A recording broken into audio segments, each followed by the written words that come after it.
Ռոբերտ Քոչարյանը տառապում է ծերունական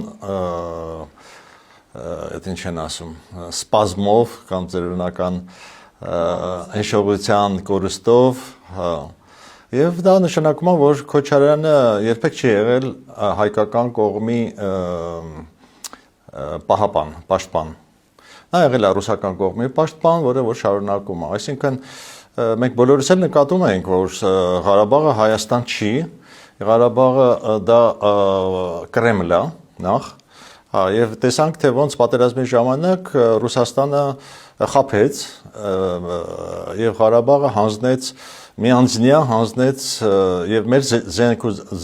զինամթերքով հանդերձ հանձնեցին Ադրբեջանին այ թող սրանից խոսա այսինքն մենք ում էինք վստահում այն ժամանակ Մոսկվային այսինքն Մոսկվայի պաշտպանության տակ էր գտնվում Արցախը հենց իր Արցախը ես չգիտեմ Արցախը իրենն է թե իրենը չէր այսինքն վստահել նույն աշխարհաքաղաքական կենտրոնին որը վաճառել է Արցախը եւ արցախցին Ռոբերտ Քոչարյանը որը իրավունք չուներ դառնալու Հայաստանի Հանրապետության, քանի որ նա քաղաքացի չէր Հայաստանի Հանրապետության։